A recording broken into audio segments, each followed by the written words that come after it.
الحمد لله وكفى والسلام على عباده الذين اصطفى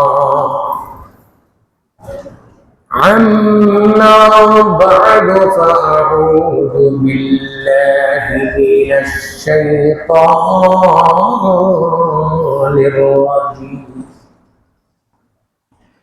بسم الله الرحمن الرحيم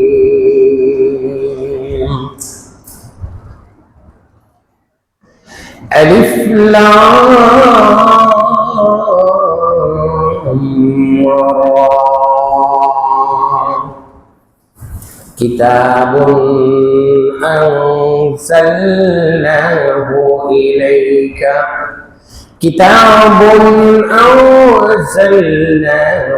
إليك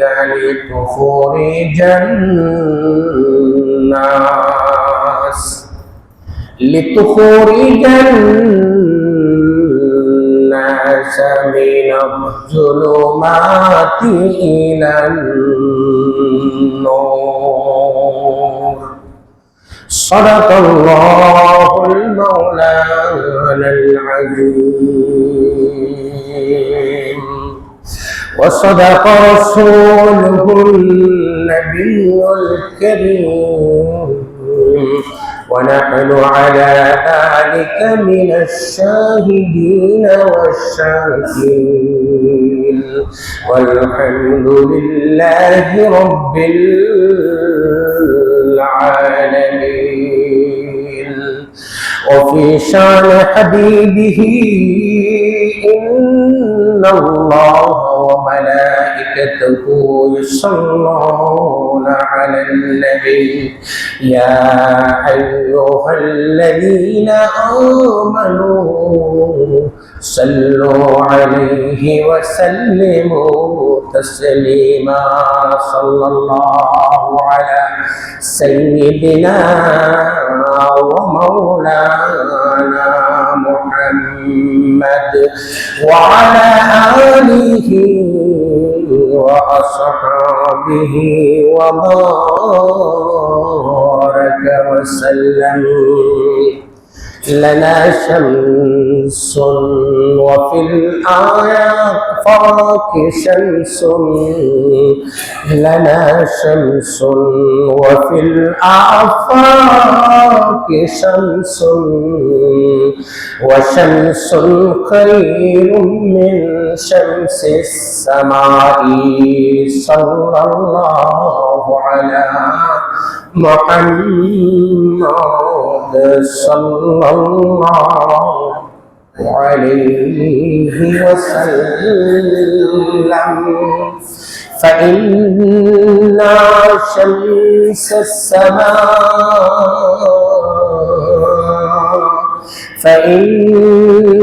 شمس السماء طلوع الفجر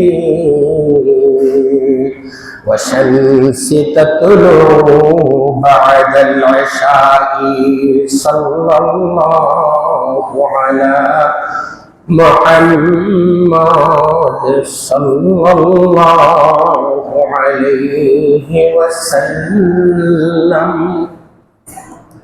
আলহামদুলিল্লাহ আল্লাহ পাকের অসংখ্য অগণিত মেহেরবানি যে আল্লাহ পাক রব্বুল আলামিন আপনি আমাদেরকে পবিত্র দিন শুক্রবার জুমার নামাজ জামাতের সহিত আদায় করার জন্য আমরা মসজিদে এসে একত্রিত হইতে পেরেছি। এই জন্য আল্লাহ পাক রব্বুল আলামিনের আলিশান দরবারে শুকরিয়া জ্ঞাপন করি, বলি আলহামদুলিল্লাহ। আমি আপনাদের সম্মুখে সূরাতুল ইব্রাহিমের প্রথম আয়াত তেলাওয়াত করেছি। আমার তেলাওয়াতকৃত আয়াতে আল্লাহ পাক রব্বুল আলামিন রাসূল করিম সাল্লাল্লাহু আলাইহি ওয়াসাল্লামকে সম্বোধন করে বলেন, হে রাসূল, আমি পৃথিবীর সবচেয়ে মর্যাদা সম্পন্ন কিতাব, ব্যাপক মর্যাদা সম্পন্ন কিতাব আমি আপনার উপরে নাযিল করেছি। আল্লাহ যদি বলেন, হে রাসূল, আমি ব্যাপক মর্যাদা সম্পন্ন কিতাব, ব্যাপক মর্যাদা সম্পন্ন নবীর উপরে নাযিল করেছি।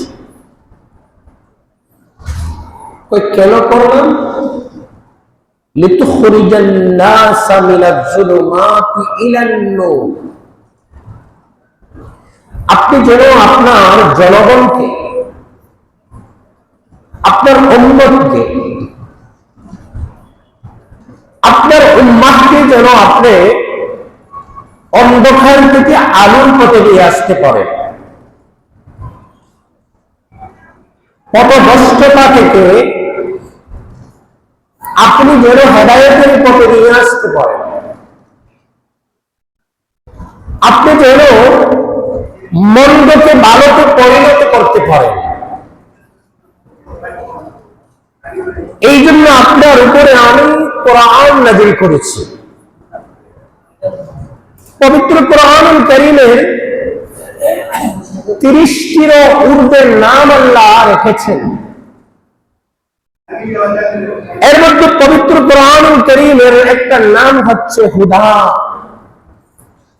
হেদায়েত। পবিত্র কোরআনুল কারীমের একটা নাম হচ্ছে হুদাল লিন-নাস ওয়া বায়্যিনাতিন মিনাল হুদা, মানব জাতির জন্য হেদায়েত। মানব জাতি হুদাল ওয়া বায়্যিনাতিন মিনাল হুদা, মানব জাতির জন্য হেদায়েতের দলিল।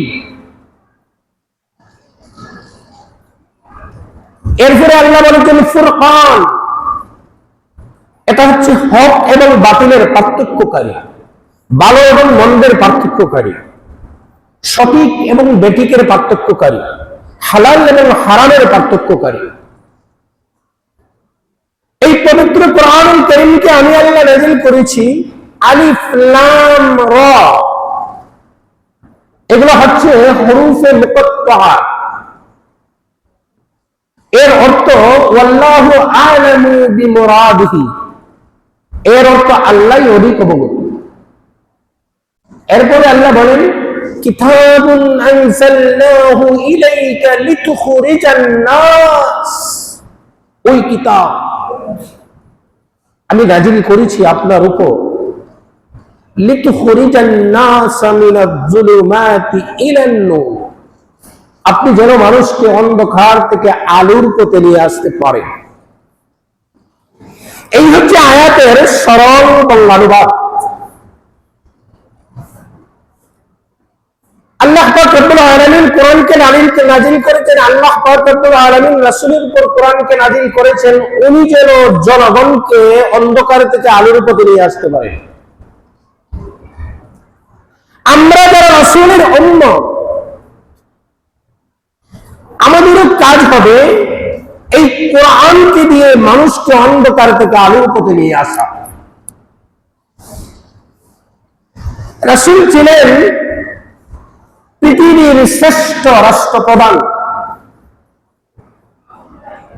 রাসূল পাক সাল্লাল্লাহু আলাইহি ওয়াসাল্লাম নমুনা এবং মডেল দুনিয়ার শাসকদের জন্য রেখে গেছেন। আবু বকর, ওমর, আলী, উসমান, খোলাফায়ে রাশিদিন, এই মডেল ইসলামী রাষ্ট্রের নমুনা, হুকুমতের নমুনা দুনিয়াতে এরা রেখে গেছেন। পরবর্তী প্রজন্ম যারা ইসলামী হুকুমতের দাবি করবে যে আমরা ইসলামী হুকুমত কায়েম করব, আমরা ইকামতে দ্বীন কায়েম করব, আমরা ইনসাফ এবং ন্যায় বিচারের শাসন পরিচালনা করব, ইনসাফের দেশে পরিচালনা করব আমরা, তাদের জন্য আল্লাহ রাসূল সাল্লাল্লাহু আলাইহি ওয়াসাল্লাম মডেল রেখে গেছেন। এরা কি করবে? লিতুখরিজান নাসা মিনাজ যুলুমাতি ইলান নূর, তারা মানুষকে অন্ধকার থেকে আলোর পথে নিয়ে আসবে।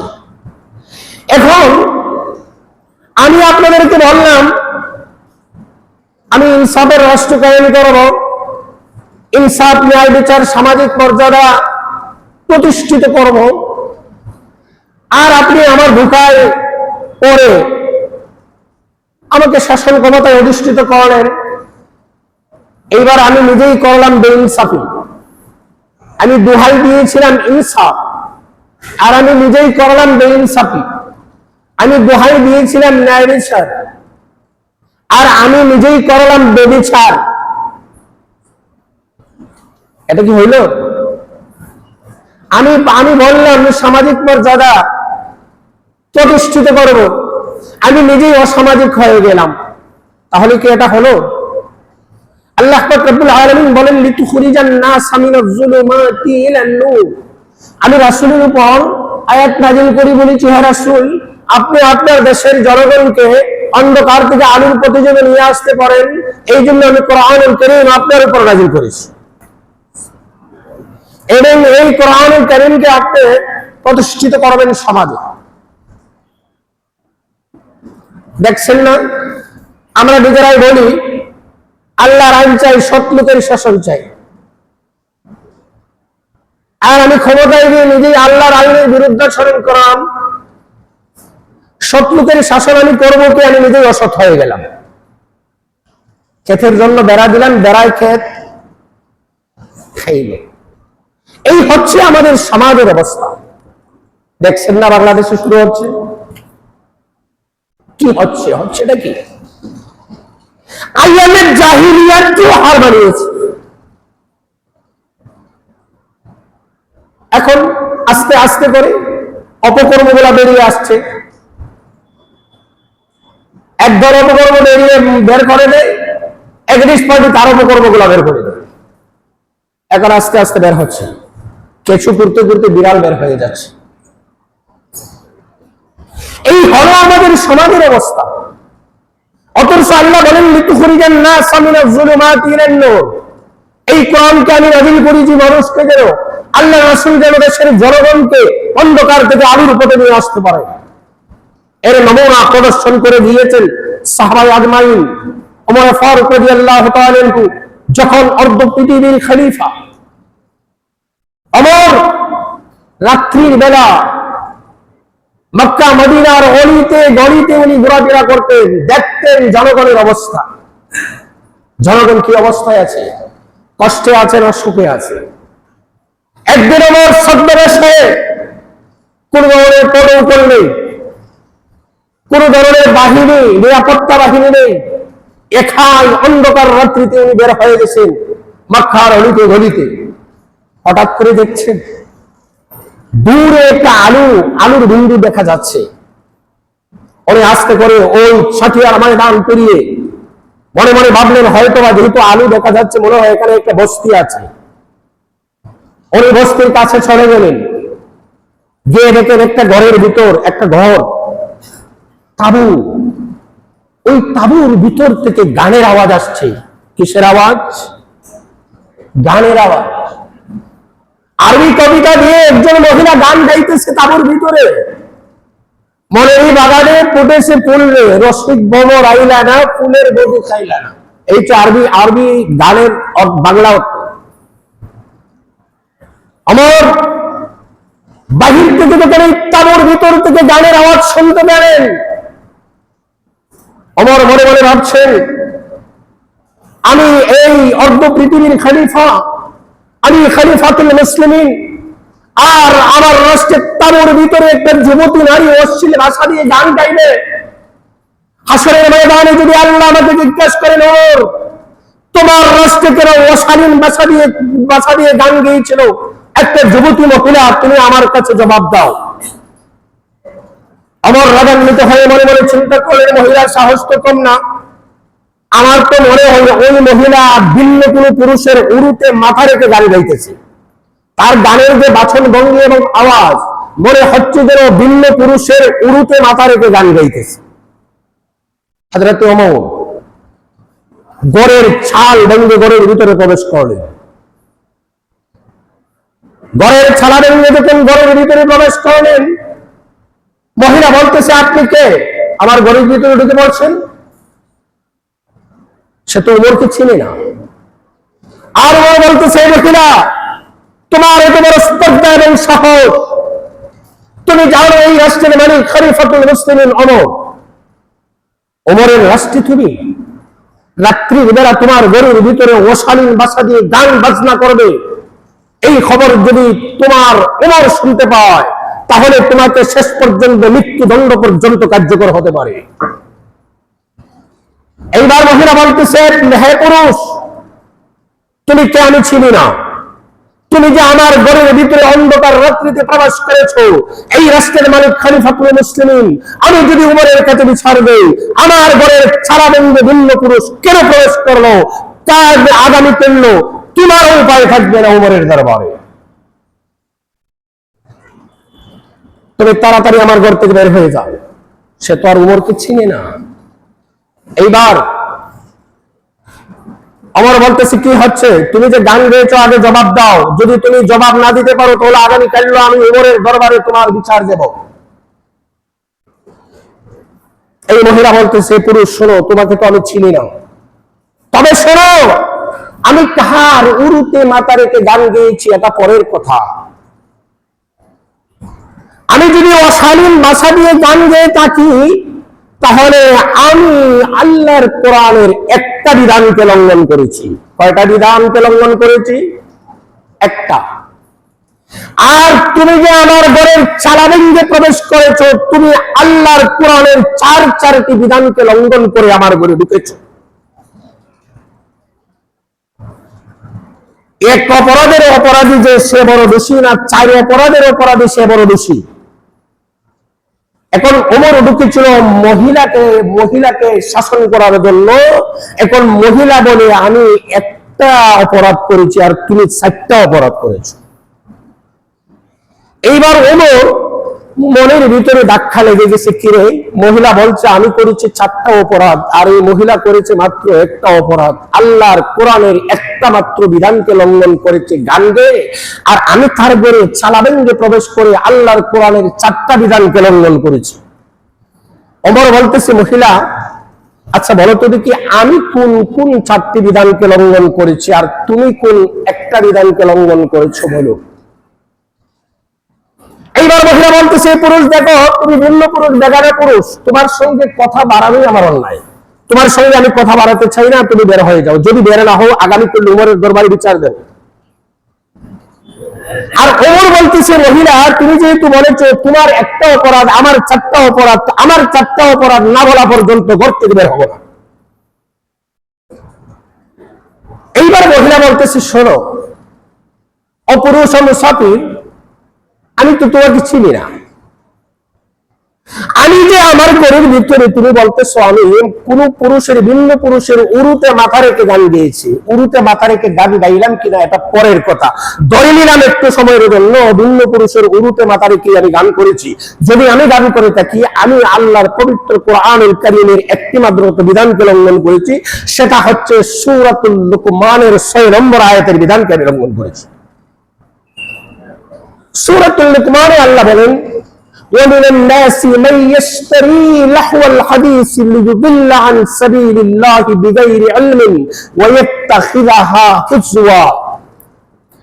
আল্লাহ এই সূরাতুল লুকমানের 6 নম্বর আয়াতে বলেন, মানুষ যদি অবান্তর কথাবার্তা, গান বাজনা, ঠাট্টা বিদ্রুপ দিয়ে যেন মানুষ অযথা সময় নষ্ট না করে, এটা আল্লাহ পাক রব্বুল আলামিন এগুলা করাকে নিষেধ করেছেন। আমি যদি করে থাকি তাহলে সূরাতুল লুকমানের 6 নম্বর আয়াতের বিধানকে লঙ্ঘন করেছি। এইবার ওমরকে তো ছেড়ে না, ওমর বলতেছে, আচ্ছা বলো আমি কোন 4টা বিধানকে লঙ্ঘন করেছি। বলতেছে, মুসাফির শোনো, তুমি 1 নম্বরে আল্লাহর যে বিধানকে লঙ্ঘন করেছো, তুমি সূরাতুল বাকারার 189 নম্বর আয়াতের বিধানকে তুমি লঙ্ঘন করেছো। মহিলা আয়াত করে, তাতু বুয়ুতান জুহুরিহা ওয়ালাকিন্নাল বিররা মান ইত্তাকা وأتوا بيوتا من أبوابها واتقوا الله لعلكم تفلحون। আল্লাহ বলেন তোমরা যখন নিজেদের ঘর ব্যতীত ভিন্ন কোনো মানুষের ঘরে প্রবেশ করবে, প্রবেশ করার আগে তার কাছ থেকে তোমরা অনুমতি প্রার্থনা করিবে। না, তোমরা প্রবেশ করার আগে তার সামনের দরজা দিয়ে প্রবেশ করবে, পিছনের দরজা অথবা ভিন্ন কোনো রাস্তা দিয়ে তাদের ঘরে প্রবেশ করার ব্যাপারে আল্লাহকে তোমরা ভয় করো। হ্যাঁ মুসাফির, তুমি তো আমার সামনের দরজা দিয়ে প্রবেশ করো নাই, আমার ঘরের চালা ভেঙে প্রবেশ করেছো। এই জন্য আল্লাহর কোরআনের, পবিত্র কোরআনের সূরাতুল বাকারার 194 নম্বর আয়াতের কিতাব তুমি লঙ্ঘন করেছো। ওমর তো দেখে আয়াতও ঠিক, অর্থও ঠিক, অপরাধও ঠিক। এইবার ওমর হইতেছে আর কোন কোন বিধান লঙ্ঘন, আর কথা বাড়াইতাম না, তুমি আমার ঘর থেকে এই মুহূর্তে বের হয়ে যাও, না হয়তো আমি আগামীকাল ওমরের দরবারে বিচার দেব। তো ওমর বলতেছে আমি আর কোন তিনটা বিধান লঙ্ঘন করেছি এটা আমাকে বলতে হবে। এইবার মহিলা বলতেছে এই মুসাফির শোনো, তুমি যে আমার ঘরে প্রবেশ করেছো, তুমি সূরাতুন নূরের 27 নম্বর আয়াতের বিধানকে লঙ্ঘন করে আমার ঘরে ঢুকেছো। তাই তা কিভাবে? মহিলা আয়াত কই, ইয়া আইয়ুহাল্লাযীনা আমানু লা তাদখুলু বুয়ুতান গায়রা বুয়ুতিকুম হাত্তা তাসতা'নিসু ওয়া তুসাল্লিমু আলা আহলিহা যালিকুম খায়রুল লাকুম লাআল্লাকুম তাযাক্কারুন। আল্লাহ বলেছেন তোমরা নিজেদের ঘর ব্যতীত ভিন্ন কোনো মানুষের ঘরে যখন প্রবেশ করবে তখন তোমরা বাহির থেকে তার কাছ থেকে অনুমতি প্রার্থনা করবে, অনুমতি দিলে তাদের ঘরে প্রবেশ করবে, আর এটা তোমাদের জন্য উত্তম যদি তোমরা উপলব্ধি করতে পারো। ওমর তো আস্তে আস্তে দুর্বল হয়ে আসতেছে। ব্যাপারটা কি? আয়াতের তো ঠিক, নম্বরও ঠিক, অর্থও ঠিক, অপরাধও ঠিক। এইবার খলিফাতুল মুসলিমিন এই মহিলাকে বলতেছে, এই মহিলা বলো আমি 3 নম্বরের কোন অপরাধ করেছি। এই মহিলা বলতেছে পুরুষ তুমি তো আমার সঙ্গে খালি লম্বা করতেছো আলাপ। কিছু কিছু মানুষের সাথে দেখি রং নাম্বারে কল ঢুকে প্রথমে মহিলার সাথে, মহিলার একটা দিতে চাই ভাই রং নাম্বার, এরপরে হে কথা লম্বা করে লাই, বিভিন্ন কথা হইয়া হে লম্বা করে। আমি দেখছি নিজের সচক্ষে, আমি নিজের কানে শুনেছি। রেখে দিতে ওই রাহুল রাহুল আপনি বাড়িটা যাও, ওই আইজানের অমুকে শুনেননি, এই তো আমার বন্ধু বলো, এই তো লম্বা কই এটা আমার খালাতো ভাই। ও আচ্ছা আচ্ছা আচ্ছা, সে আপনার খালাতো ভাই আমার বন্ধু, তাহলে আপনার তো আমার খালাতো বোন, শুরু হয়ে যায় এই লম্বা হয়েছে আলাপ। এখন এই মহিলা বলতেছে পুরুষ এই আপনি পরপুরুষ, বেগানা পুরুষ, আপনি আমার ঘরের ভিতরে আসছেন অন্যায় করে, আবার আমার সঙ্গে কথা লম্বা করতেছেন, প্রতিটি সেকেন্ডে সেকেন্ডে পাপ করতেছেন, তাড়াতাড়ি বের হন। ওমরে বলতেছে মহিলা যেই পর্যন্ত বাকি 2টা অপরাধের কথা বলবা না সেই পর্যন্ত আমি তোমার ঘর থেকে বের হব না। এইবার মহিলা বলতেছে এ মুসাফির শোনো, তুমি 3 নম্বরের যে অপরাধটা আমার ঘরে ঢুকে করেছো এটা সূরাতুন নূরের 61 নম্বর আয়াতের বিধানকে লঙ্ঘন করেছো। আল্লাহ বলেন ফাইদা দাখালতুম বুয়ুতান ফাসাল্লিমু আলা আনফুসিকুম, তুমি যখন কাহার ঘরের ভিতরে তুমি প্রবেশ করবে, প্রবেশ করার আগে ঘরওয়ালাকে তুমি সালাম করবে, সালাম বিনিময় করবে। সালাম বিনিময় না হওয়া পর্যন্ত তার ঘরের ভিতরে তুমি প্রবেশ করবে না। এখন ওমর তো আরো বেশি দুর্বল হয়ে যাইতেছে, কি আয়াত তো ঠিক, অর্থ ঠিক, অপরাধ ঠিক। এখন বলতেছে মহিলা আর কোন অপরাধ করেছি আমি? এইবার মহিলা বলতেছে শোনো মুসাফির, তুমি 4 নম্বরের যে অপরাধটি আমার ঘরের ভিতরে ঢুকে তুমি করেছো সেটা হচ্ছে তুমি সূরাতুল হুজুরাতের 49 নম্বর আয়াতের বিধানকে লঙ্ঘন করে আমার ঘরে ঢুকেছো। তাই তা কিভাবে? আল্লাহ বলেন ইয়া আইয়ুহাল্লাযীনা আমানু ইজতানিবু কাসীরাম মিনাজ-যন্নি ইন্না বা'দাজ-যন্নি ইসমুন। আল্লাহ বলেছেন কাহার ব্যাপারে সন্দেহের উপরে অনুমানের উপরে কোনো কথা বলো না, কারণ অধিকাংশ অনুমান মিথ্যা হয়ে থাকে। আর কাহার গোপন বিষয় অন্বেষণ করার চেষ্টা করো না। হে পুরুষ তুমি আমার ঘরের ভিতরে প্রবেশ করেছো, প্রবেশ করেই তুমি আমাকে বলতেছো কোন পরপুরুষের উরুতে বাতারিকা আমি কথা বলেছি, এটা তুমি অনুমানের উপরে বলেছো, আন্তাজের উপরে বলেছো। আন্তাজ অনুমানের উপরে কথা বলতে আল্লাহ নিষেধ করেছেন সূরাতুল হুজুরাতের 49 নম্বর আয়াত। এখন মুসাফির শোনো, আমি কেন গান গেয়েছিলাম শোনো শোনো। আমি মদিনার বিশিষ্ট সাহাবী সাদ ইবনে আমরের স্ত্রী। সাদ ইবনে আমর যেদিন প্রথম দিন আমাকে বিবাহ করে, আমার বিবাহের কাজ সম্পন্ন হয়ে গেছে, আমার বাংলা ঘরে আত্মসম্পন্ন হয়ে গেছে, বরযাত্রী এবং আমার স্বামীর খাবার দাবার শুরু হয়ে গেছে, আমি ঘরের ভিতর থেকে কোরআন তেলাওয়াত করতেছি।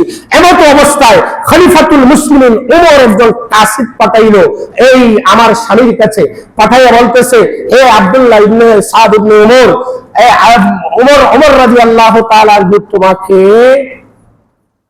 জিহাদের ময়দানে যাওয়ার জন্য সেনাপতির দায়িত্ব দিয়েছেন। তুমি 4 মাস 10 দিনের জন্য জিহাদের ময়দানে চলে যেতে হবে। এইবার আমার স্বামী রেডি হয়ে গেলে যাওয়ার জন্য, নতুন বিবাহ, নতুন বর, কোনো খাওয়া দাওয়া হয় নাই, আত্মসম্পন্ন হয়ে গেছে। আমার স্বামীকে আমার গোষ্ঠীর লোকেরা, আমার আত্মীয় স্বজনেরা বলল, আপনি তো আমাদের নতুন দুলহা, আপনি আমাদের নতুন বর, আজকে নতুন মাত্র বিয়ে হয়েছে, এখন আপনি জিহাদের ময়দানে কিভাবে যাবেন? আপনি থেকে যান। এইবার আমার স্বামী তাদেরকে বলল, দেখো আল্লাহ সূরাতুন নিসার 59 নম্বর আয়াতে আল্লাহ বলেছেন, ইয়া আইয়ুহাল্লাযীনা আমানু আতিউল্লাহ ওয়া আতিউর রাসূল উলিল আমরি মিনকুম। আল্লাহ বলেছেন তোমরা আল্লাহ এবং তার রাসূলের আনুগত্য করো এবং হুকুমদাতার হুকুমের আনুগত্য করো।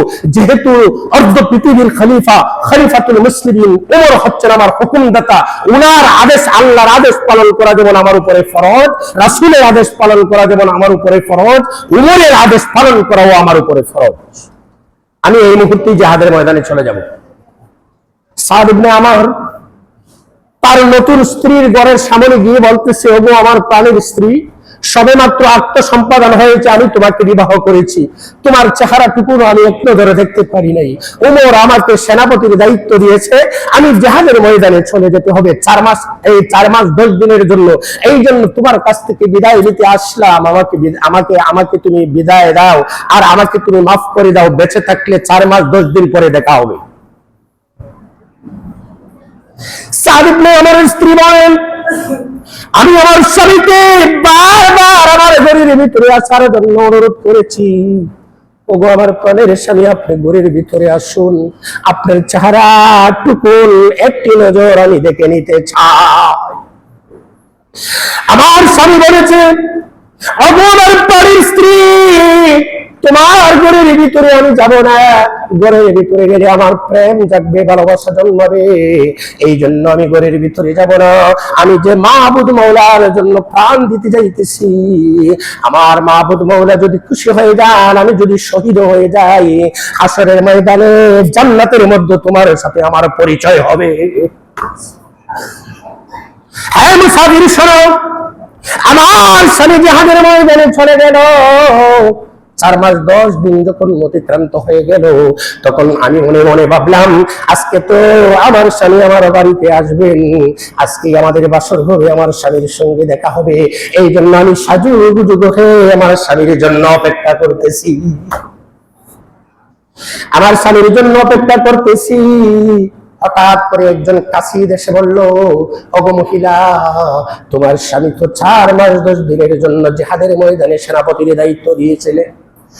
আবার 4 মাস 10 দিনের জন্য আরেকটা জিহাদের ময়দানে তাকে পাঠিয়ে দিয়েছেন। আজকে সে আসতে পারবে না, আরো 4 মাস 10 দিন পর আপনার কাছে আপনার স্বামী আসবে। এইভাবে আরো 4 মাস 10 দিন চলে গেল, 8 মাস 20 দিন অতিক্রান্ত হয়ে গেল। আমি এর ভিতরে আমি আমার স্বামীর জন্য 242 খতম কোরআন তেলাওয়াত করেছি। আমি মদিনার এক হাফেজা মহিলা। ও মুসাফির শোনো, আমি একজন হাফেজা মহিলা। আমার স্বামী 8 মাস 20 দিন পর্যন্ত যখন আমার বাড়িতে আসে না, আমার স্বামীর জন্য 242 খতম কোরআন তেলাওয়াত আমি করেছি। আমাদের স্ত্রীরা যদি হইতো, আপনি বিদেশ চলে যাইতেন আর ফোন টোন দিতেন না, একদিন এক রাত্র অথবা 1 সপ্তাহ মিস করতেন, কি বলতো, তোমার সাথে আমার বিয়ে হয়ে আমার জীবনটাই শেষ, তোমার বিয়ে করার দরকার আছে কিতা, হইতো নি। আমি মহিলা বলি না, আমার স্বামীর চেহারাটুকু আমি দেখি নাই। 8 মাস 20 দিনের ভিতরে আমি 242 খতম কোরআন তেলাওয়াত করেছি। এইবার আরো আরেকজন কাছে এসে বলল, ওগো মহিলা, তোমার স্বামীকে ওমর আরেকটি জিহাদের ময়দানে 4 মাস 10 দিনের জন্য পাঠিয়ে দিয়েছেন। আজকে আমার স্বামীর 1 বছর 1 মাস অতিক্রান্ত হয়ে গেছে। আমি সাজুগুজু করে স্বামীর জন্য অপেক্ষা করছি আর মনের সুখে গান গাইতেছি। মনের বাগানে ফুটেছে ফুল রে, রসিক মোরাইলানা ফুলের মধু। এইভাবে এই ভাষাগুলা দিয়ে আমি গান গাচ্ছি। আমি কোনদিন না পুরুষকে আসক্ত করার জন্য নয়, কোন মানুষকে টাটকা বিদ্রোহ করার জন্য নয়, কোন মানুষকে গুমরাহ করার জন্য নয়, আমার স্বামীর জন্য আমি মনকে বুঝ দেওয়ার জন্য আমি গান গাইতেছি। আর তুমি আমার ঘরের ভিতরে প্রবেশ করেছো। ওমর তো 12টা বাজে গেছে, শরীর গানে বেজে গেছে, বলতেছে মহিলা। আর এই মহিলা বলতেছে পুরুষ তুমি বের হয়ে যাও, যদি বের না হয় তাহলে আগামীকাল আমি ওমরের দরবারে বিচার দেবো। এইবার ওমর করুণ সুরে বলতেছে রে মহিলা, তুমি ওমরের দরবারে বিচার দিতে হবে না, হইতে পারে আগামীকাল ওমর তোমার দরবারে বিচার দেওয়ার জন্য আসবে। এইবার ওমর চলে গেছে, গিয়ে ওনার মেয়ে হাফসাকে ডাকছে। মসজিদে নববীর মধ্যে সাজদায় পড়ে কাঁদতেছে ওমর, আরে আমি তো জাহান্নামে যাওয়ার জন্য এটাই যথেষ্ট হবে। একটা শত দিনারের উপর আমি যে অপবাদ দিয়েছি, আমি যে আন্তাজ অনুমানের উপরে কথা বলেছি, এই মহিলার ঘরে গিয়ে আমি যে তাকে কষ্ট দিলাম, আমি তো জাহান্নামে যাওয়ার জন্য এটাই যথেষ্ট হবে। সাজদায় পড়ে কাঁদতেছে। ঘরের ভিতরে আসিয়া ওনার মেয়ে হাফসাকে জিজ্ঞেস করতেছে, মা হাফসা বলো তো গিয়ে একজন পুরুষ স্ত্রীকে রেখে কতদিন পর্যন্ত বাড়ির বাহিরে থাকতে পারে? হাফসা সে যুগের শ্রেষ্ঠ আলেম। আর মেয়ে হাফসা বলতেছে, বাবা একজন মহিলা, একজন পুরুষ স্ত্রীকে বাড়িতে রেখে বাড়ির বাহিরে 4 মাস 10 দিন পর্যন্ত থাকতে পারে। এইবার উমর সেজদায় পড়ে বলতেছে, আরে 1 বছর 1 মাস পর্যন্ত আমি উমরকে বিভিন্ন জিহাদের ময়দানের সেনাপতির দায়িত্ব দিয়ে রাখলাম। উমরকে আমি তার স্বামীকে তাকে এই 1 বছর 1 মাসের ভিতরে আসতে দিলাম না। আমি কি অপরাধ করেছি? সাহাবায়ে কেরামদেরকে বললেন, যাও তাড়াতাড়ি কে সাদ ইবনে আমরকে ধরে নিয়ে আসো। সাদ ইবনে আমরকে যখন ধরে নিয়ে আসা হলো, সাদ ইবনে আমরকে উমর বললেন, ও সাদ ইবনে আমর, তোমাকে অনির্দিষ্টকালের জন্য তোমাকে ছুটি দিয়ে দিলাম। তুমি তোমার বাড়িতে যাবে আর তোমার স্ত্রীকে বলবে, গতকাল রাত্রে গিয়েছিলাম আমি উমর, তোমার স্ত্রী যেন আমাকে মাফ করে দেয়। আর তুমি তোমার বাড়িতে যাও, যতদিন পর্যন্ত তুমি তোমার বাড়িতে থাকবে তোমার বেতন ভাতা বোনাস সবকিছু বহাল থাকবে। যেই পর্যন্ত তোমার স্ত্রী খুশি হয়ে বিদায় না দিবে, সেই পর্যন্ত তুমি আমার সেনাবাহিনীর ডিউটিতে আসতে হবে না। ওই সময় থেকে ওমর আইন জারি করলো, প্রতি মাসে 3 দিনের ছুটি সেনাবাহিনীর জন্য। ওনার নিরাপত্তা বাহিনীতে যারা কাজ করবে প্রতি মাসে 3 দিনের ছুটি উপভোগ করবে। এই হলো ইসলামী রাষ্ট্রের ব্যবস্থা। ওমর রাদিয়াল্লাহু তাআলা নমুনা দিয়ে দিয়েছেন। আল্লাহ তো ওই কথাটাই সূরাতুল ইব্রাহিমের আয়াতে বলেছেন, লিতুখরিজান নাস মিনাজ জুলুমাতি ইলান নূর। আমি এই কোরআনকে নাযিল করেছি রাসূল যেন তার জনগণকে অন্ধকার থেকে আলোর পথে নিয়ে আসতে পারে। আর আমরা কোরআনের দোহাই দিয়ে সব লোকের শাসন চাই, কোরআনের আইন চাই বলে দোহাই দেই। দোহাই দিয়ে আমরা ক্ষমতায় গিয়ে কি করি? বিচার না বেবিচার, অন্যায় না ন্যায়, এই ক্ষমতায় গিয়ে ভোগ করতে শুরু করি, আমরা বেবিচার শুরু করে দিই। আল্লাহ পাক রব্বুল আলামিন যেন আমাদেরকে সূরাতুল ইব্রাহিমের ওই আয়াতের আলোকে জীবন গড়ার তৌফিক দান করেন। আল্লাহ যেন আমাদেরকে অন্ধকার থেকে আলোর পথে নিয়ে আসেন। সকলে বলেন আমিন। যারা সুন্নাত